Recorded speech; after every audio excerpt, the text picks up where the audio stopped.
Hello dear viewers and welcome to Inside Agriculture with me, Emmanuel Mwemba. Of course, in the studio, I'm not alone. I'm with my co-presenter, Claribel Musonda. Claribel, welcome to Inside Agriculture. Thank you so much, Emmanuel. How are you? I'm good. And how have you been after a long time here on set?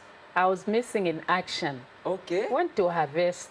I tell you, I was expecting that to say it being the harvesting season. Yes. I was expecting you to go and harvest. And how were the outcomes actually? Zambia is projected to record a bumper harvest. I think you are also contributing to that. 4.9 million metric tons of maize. Yes, but I tried to. Maybe I'll contribute about 3 bags. Is that not enough? Come on. No. Okay, that's enough. It's enough. As long as you are adding value, that is counted actually. Exactly. Great. Dear viewers, also in the studio we are joined by Lydian Kunda, who is project coordinator from Green Living Movement, and she's here to talk about the building community resilience in food and nutrition security through agroecology. Lydian, welcome to Inside Agriculture. Thank you so much, Emmanuel, and I'm so happy to be here. Great. To kickstart the conversation, actually, Green Living Movement is implementing the building community resilience in food and nutrition security through agroecology. What is this project all about? So like the name states, building. So this is a project that's actually trying to build the resilience of the small-scale farmers to the climate shocks. So the floods, the droughts, the extreme temperatures. You know, as a country, we actually get hit by different climates. So we are trying just to build the resilience of these farmers so they could cope with the shocks that come about in terms of climate change. And also on top of that, this is a project that's trying to build also the security as well as the food. The security of food as well as the nutrition of the smallholder farmers that we are working with. Great. Sure. Actually, climate has become unpredictable. Exactly. And looking at these projects being implemented by Green Living Movement, I think they are timely. Yeah, they are timely, especially with the small-scale farmers, whereby they need to understand the climate change. Yes. Lydian, another thing is, what are the objectives driving this project? So this project is mainly focusing on just raising awareness on the importance of agroecology. We want to see as many farmers as possible adopt these practices because they respond to the climate shocks. We want them to be resilient. So we want to see at least an adoption from these farmers. But also we are trying to look at empowering the smallholder farmers with livestock as well as seed, which is local seed. So we promote local seed varieties, and this is what we are trying to. So in agroecology, there's purely no usage of chemicals. So we give our farmers local seeds, and this is what the project is focused on. So the food, the nutrition, as well as income security is actually the heart of this project. So purely, they don't use any synthetic. They will just use natural seeds, natural chemicals. Natural chemicals. Everything that we preach in this project is purely natural. We do not use any synthetic or chemical inputs. Great. Now, who are the beneficiaries of this project, and for how long will this project last? The project began in 2023. So initially when it started, we began with only 300 farmers. But as of last year, September, there was an increment in terms of beneficiary households. So we increased from 300 to 500 farmers. So we'll be working with 500 farmers in Mumba district, or Shimbiji. We are in Shimbiji ward of Mumba district. And the project will be running for the next 3 years. So it started in 2023. The first phase came to an end last year. We have an extension of 3 years. So the project is going to end in 2025. So we still have it running up to 2028. And are there plans of extending it to other districts apart from Mumba only? If anything, we would really want this project to go everywhere in the country because we've seen the benefits that it brings to the farmers. So if resources as well as partnerships allow, we would want to expand this project to even other areas apart from Mumba.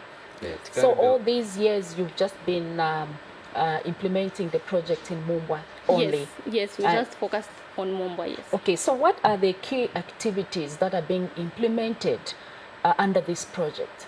So there are quite many. I'll speak of just a few. So firstly, like I earlier mentioned, we are focusing on the promotion of crop diversification. So in agroecology, like I said, we are not giving our farmers chemically, inputs. So we give them seeds, which is purely local seeds. So in terms of crop diversification, we empower our farmers with local seeds.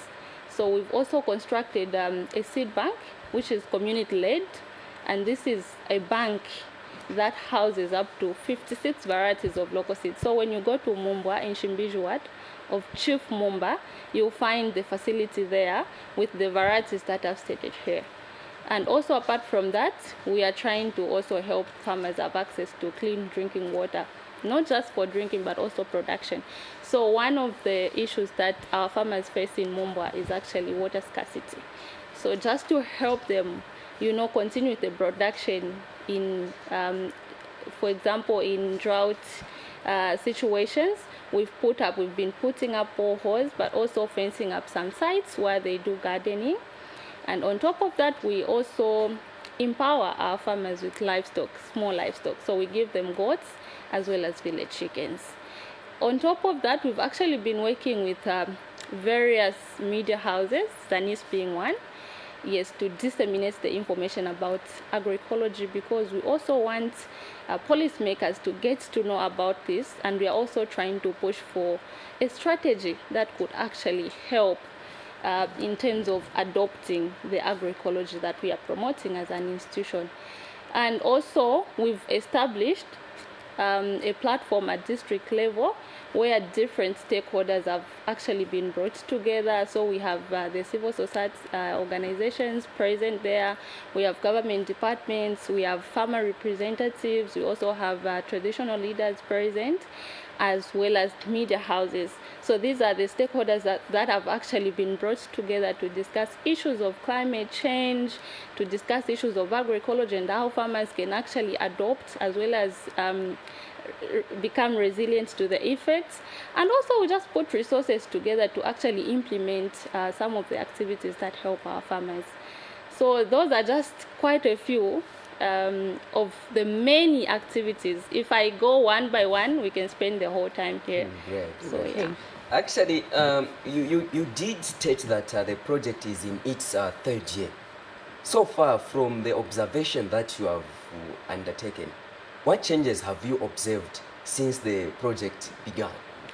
Well, when you're introducing a new concept to the people, normally it comes with stigmatization, people not just wanting to associate themselves with it.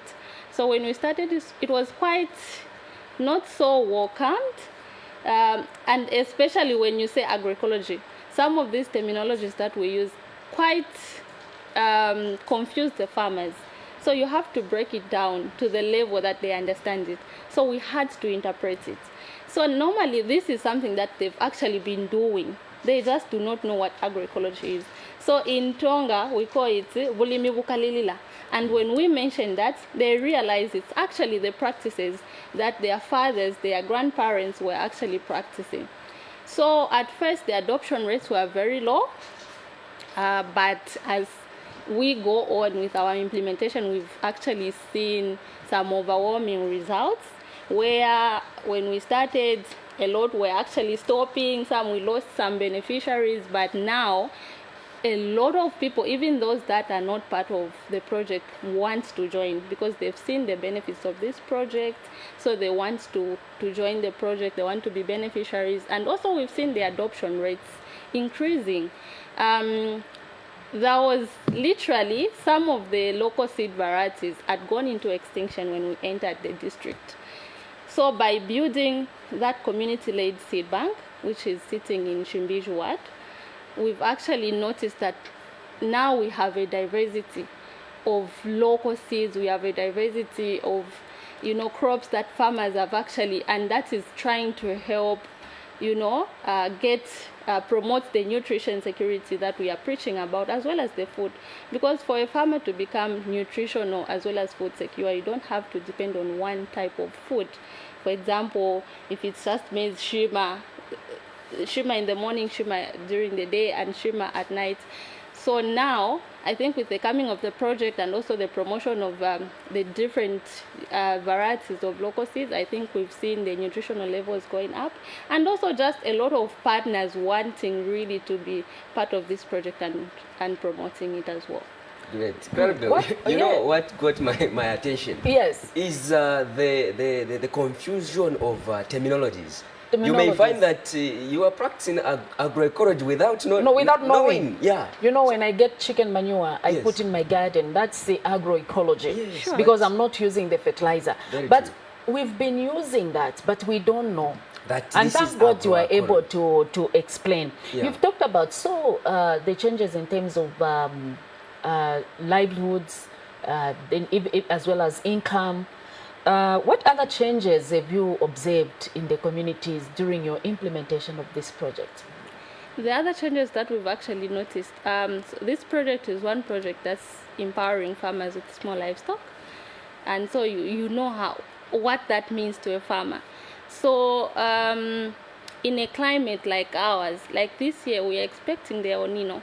And as a farmer, you don't need to just depend on crop agriculture. So agriculture is in different forms, and livestock being one. So with the coming in of this project has helped a lot of farmers have access to livestock, such as goats and chickens, and we've seen them at least earning some income for their households, to support their households, especially the women. You can really see how most of the women have actually come wanting to be part and parcel. They've actually taken this development as theirs.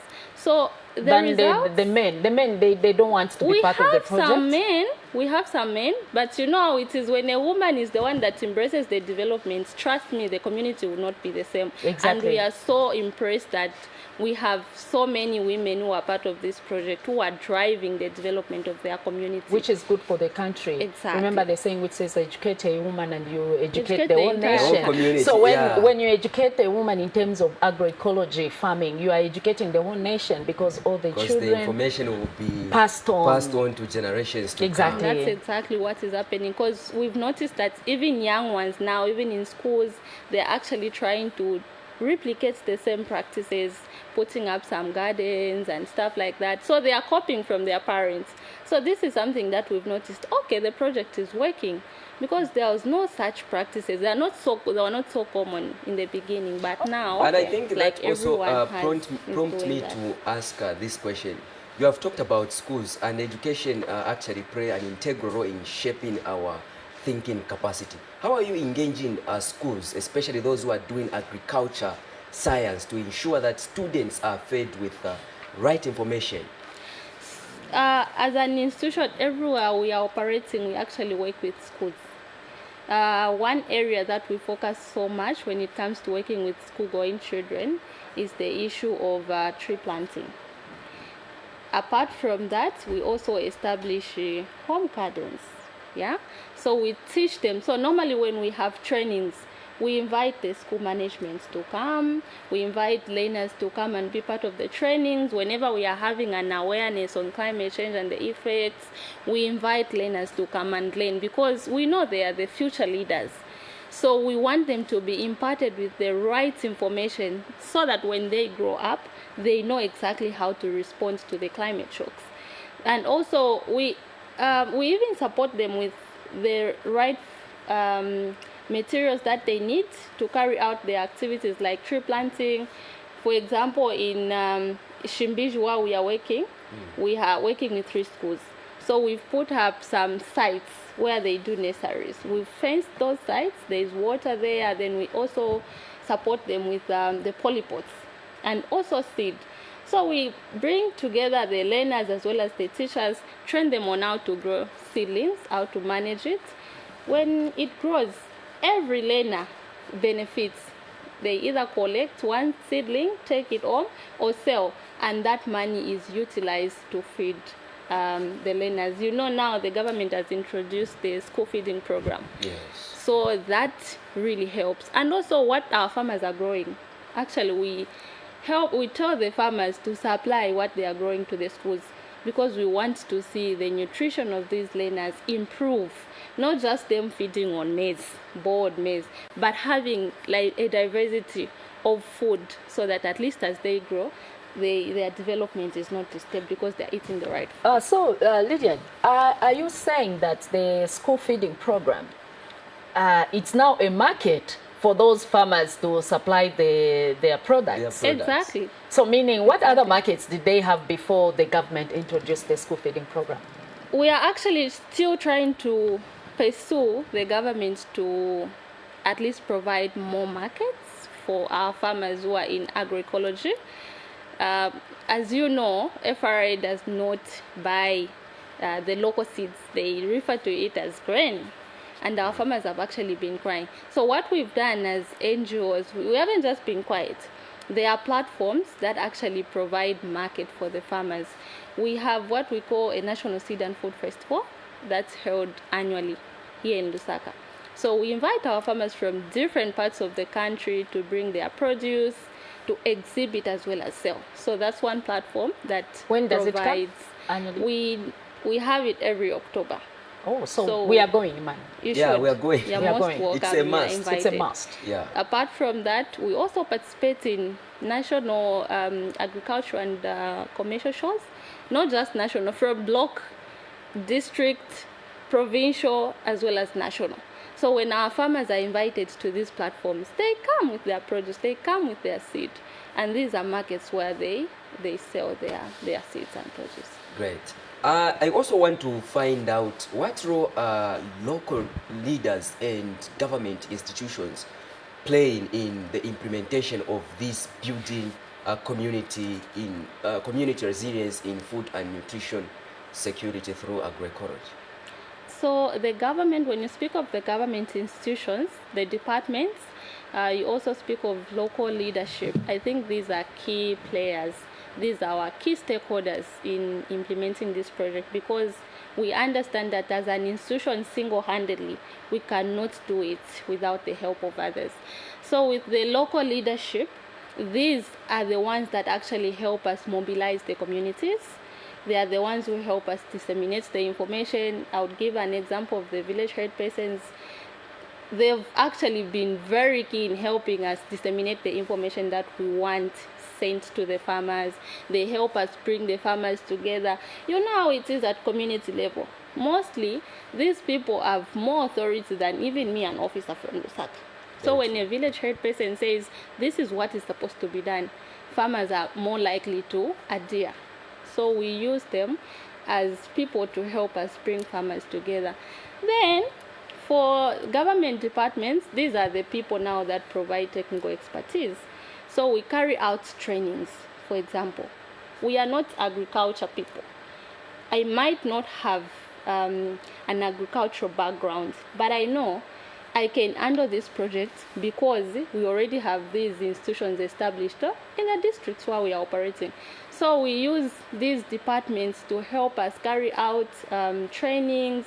They provide extensional services and just technical advice where we are lagging as an institution.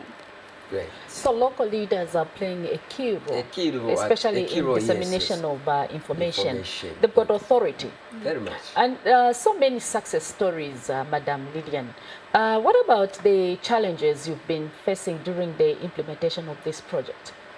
I'll speak of a few challenges, and one of the most, I think, is the climate variabilities. We are speaking of climate change. We are in a climate change era.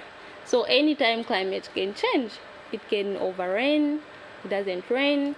So that's one issue that we've actually been grappling with as a project. I remember when the project just started in 2023, that's when the country was hit by that drought. And you can imagine what that means to the farmers. They literally lost everything. Even the money that we invested in procuring local seeds went to waste. So that is one area that we are trying to also build the capacities of our farmers. That's one area that has actually affected the project. But aside that one, we've also noticed that there's actually over-reliance from farmers on conventional agriculture. So yes, you can be preaching about agroecology and wanting farmers to adopt, but they are not letting go of the conventional. They are not letting go of the synthetics. They are attached. Exactly. Programmed. Exactly. They are actually programmed. Programmed. You know? Wired. So we are trying to work on their mindsets first, because trust me, you cannot change a person without You changing start with their the mind, yes. So we are trying our level best as an institution to work on the mindsets of the farmers, help them understand what these chemicals mean to their land, what it means to their health, what it means to their food system. So I think as we go on preaching, we hope to see some changes. Another challenge that we've actually faced is limited resources, finances that I would refer to. So, we would want to cover as many farmers as possible. If resources allow, we would even want to expand this project to the entire country, but we don't have those resources. And other farmers who are not part of the project have actually been complaining that, no, we've sidelined them, we are discriminating, but that's not the case. We just don't have the resources to bring on board everyone that is interested. You talked about you are partnering with other partners. Don't they help with the little resources? They do, but it's actually not enough to cover the masses. So you need more partners. We need more partners. Yeah. So we are trying to solicit for more funding so that we can reach as many people as possible. Great. Sure. Now, you said this is the 5-year project. What measures have you put in place to ensure that the benefits of these projects continue after it ends? So one of the measures that have actually been put in place is us trying to capacitate the local people, capacity building them. So we train them, we empower them, so that even when the project ends, that knowledge remains with them. Also, by giving them a seed bank that we've established, it's run by them, it's managed by them. We've empowered them to run that facility on their own without our interference. So even when we are gone as an institution, there should be that ownership. On top of that, I've mentioned that we've actually been working with different government departments that are aligned to this project. The reason why we brought them on board from the onset is for sustainability purposes, because they own the project. When we leave, we exit as an institution, as GLM, we know that the agricultural office will take it up from where we ended. Livestock is there to help our farmers, get the sustainability they need. So we are trying to bring as many players in this implementation as possible, so that even as the project comes to an end, there should be that continuation. Okay, thank you so much. So after the project ends, are there plans, since you have limited resources, to expand as you are implementing? Are there any other plans to start another projects in another area apart from Mumbwa? So we are not just in Mumbwa as JLM. We are actually in 10 districts of the country. Okay. Mumbwa is just one. Okay. So we are in Sinazongwe, where we are implementing a similar kind of a project, although this one has to do with climate justice, but it has the component of agroecology. So let me just say, everywhere where we are present as an institution, we actually have the component of agroecology. So normally what we do is we just don't stick to one area. We want this information to be taken to the other area just like that, so that we expand our reach. So what will happen after the projects end in all these 10 provinces as an organization? What happens? We normally do not stop. So let me tell you this. We are establishing centers of excellences. So what that means is, even when the funder cuts their funding today, as an institution, we will not cut our relationship with the farmers. I would give you an example. In Serenja, where we started operating in 2000, when the organization was just established, we were receiving funds, then at some point, nothing. as I speak here, there's nothing that's happening in Serenja in terms of funding. We don't have any funding, but we've continued working with the farmers that side. So we also mobilize resources as an institution, not just depending on donor funding. We mobilize resources that help with the farmers, carry out. There are certain activities that we do outside projects that actually help farmers. So we want to continue with the trainings, refresh their minds. You know how it is when a farmer stays 5 years, the information actually. So as an institution, we continue our collaboration with the farmers even after funding has been cut. Right. So we are not stopping as an institution. Funding might not continue, but we are continuing with the relationship, and also yes, exactly, and just supporting them in the little way we can. Great. I know we can go on and on discussing this important topic, but under a minute, looking at this project, what impact do you hope it will have on Zambia's agriculture and nutrition landscape? Wow, the impact we really want this project to have, we really hope to see farmers getting more resilient, farmers diversifying, farmers becoming food, nutritional as well as income secure. We really want to see a broader adoption of agroecological practices, not just in Mumbwa, not just in Gwembe, where we are operating as an institution, but the whole country. So we want to see as many farmers across Zambia adopt the agroecology practices, and we also want to see these communities become more resilient to the shocks of climate effects. Right. Claribel, building climate agricultural practices in Zambia is a shared responsibility between the government and the farmers. Exactly. Also not forgetting the private sectors. Yes. They've got a role to play in this initiative. To maintain the agroecology, the terminologies that we are failing to understand. So starting from today, start the research. Very much. We need to do that. I can give you that information. You can give us information, please give us so that we understand these terminologies. Sure, as usual. Otherwise, Madam Lillian Kunda, thank you so much for making an appearance on Inside Agriculture. Thank you so much for having me. I don't take this for granted. Great. Thank you.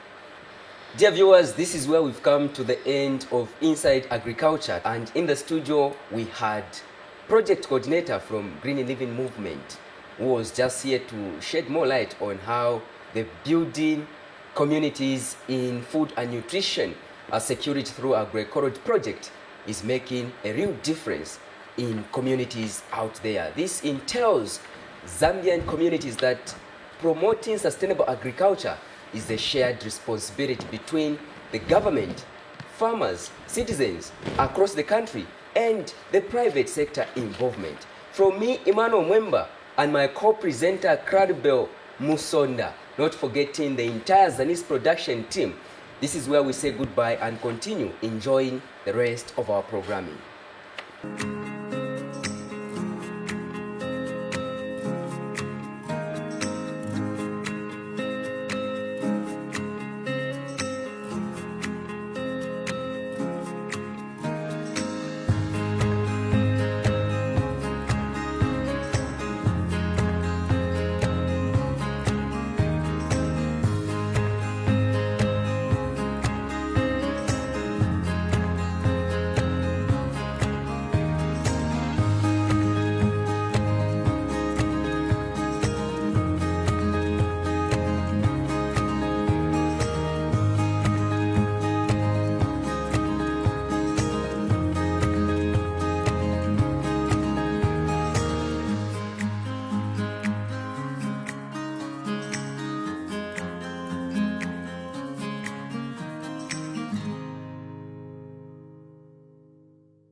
In every celebration, there's a simple choice being made. To belong, count me in.